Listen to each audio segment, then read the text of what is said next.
బెజవాడ దుర్గ గుడి కొత్త శోభ సంతరించుకుంటుంది. భక్తులకు ఎలాంటి ఇబ్బందులు కలగకుండా సకల సౌకర్యాలతో నయా మాస్టర్ ప్లాన్ ను తెరపైకి తీసుకొచ్చింది సర్కార్. ఆ విశేషాలేంటో చూద్దాం. మొదట గుర్తొచ్చేది ఇంద్రకీలాద్రి మీద వెలిసిన అమ్మలుగన్నయమ్మ దుర్గమ్మ. వివిధ ప్రాంతాల నుంచి నిత్యం వేల సంఖ్యలో భక్తులు వచ్చి అమ్మవారిని దర్శించుకుంటారు. అయితే ఇటీవల కాలంలో రద్దీ విపరీతంగా పెరగడంతో దర్శనాలకు ఇబ్బందులు తప్పడం లేదు. దీన్ని దృష్టిలో పెట్టుకుని గుడి అభివృద్ధికి శ్రీకారం చుట్టింది ప్రభుత్వం. ఇంద్రకీలాద్రిపై కొత్త మాస్టర్ ప్లాన్ను అమలు చేస్తోంది.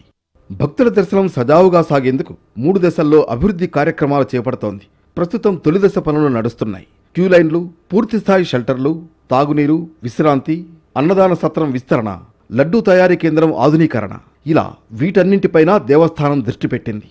ముఖ్యంగా ఇప్పుడు ఎలివేటెడ్ క్యూ కాంప్లెక్స్ కూడా మనకు ఎక్కడైతే మనకు వినాయక మందిరం నుంచి తీసుకొని వచ్చి అటాచ్ చేసి ఇటు మహామంటపంను అటాచ్ చేసి ర్యాంపు ద్వారా అందరూ వెయిటింగ్ చేసుకుంటా మనకు పైన అమ్మవారి దర్శనం చేసుకొని అటు టువర్డ్స్ నటరాజ స్వామి టెంపుల్ మీదుగా ఘాట్ రోడ్ వెళ్ళడమా, మళ్ళీ కిందికి వచ్చి మళ్ళీ శివాలయం మీదుగా కింద మనకు మెట్ల ద్వారా మళ్ళీ సేమ్ ఇదే గ్రౌండ్ ఫ్లోర్లో వెళ్ళడం అనేది ఇంకా జరుగుతూ ఉంది, డిస్కషన్ జరుగుతూ ఉంది.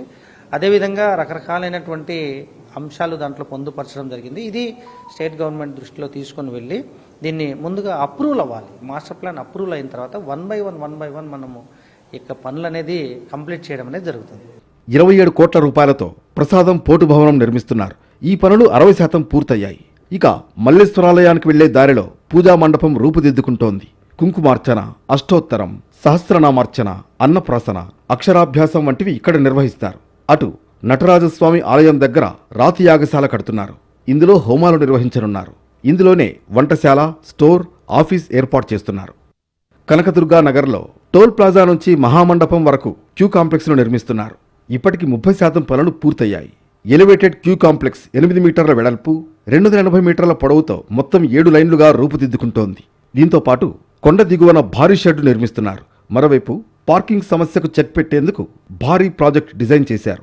ఇంద్రకీలాద్రిపై అభివృద్ధి పనులు పూర్తయితే తమ కష్టాలు గట్టెక్కినట్లే అంటున్నారు భక్తులు. ఇప్పుడు గతంతో పోలిస్తే ఇప్పుడు డెవలప్మెంట్ అనేది బాగా జరుగుతుంది. మనకి ఘాట్ రోడ్ నిర్మాణం అయితే ఏమి, అదే లడ్డూ కౌంటర్ల నిర్మాణము, క్యూ కాంప్లెక్స్లు ప్లస్ ప్రసాదాలు విక్రయాలు అన్నీ కూడా గతం కన్నా మెరుగ్గా ఉన్నాయి. ఇలాగే ఇంకా భక్తులకు మంచి సేవ అందించాలని చెప్పి నేను కోరుకుంటున్నాను. కనకదుర్గ అమ్మ దేవస్థానంలో ఇక్కడ దర్శనాలు బాగా జరిగాయి. ముందు కన్నా ఇప్పుడు డెవలప్మెంట్స్ చాలా బాగున్నాయి. అభివృద్ధి పనులు బాగా సర్వేగంగా జరుగుతున్నాయి. చాలా ఆనందంగా ఉంది. ప్రస్తుత పరిస్థితిని బట్టి చూస్తే మరో ఏడాది కాలంలో మొత్తం పనులు పూర్తయ్యే అవకాశాలు కనిపిస్తున్నాయి. దీంతో అమ్మ సన్నిధి రూపురేఖలు మారిపోయి మరింత శోభాయమానంగా వెలిగిపోనుంది.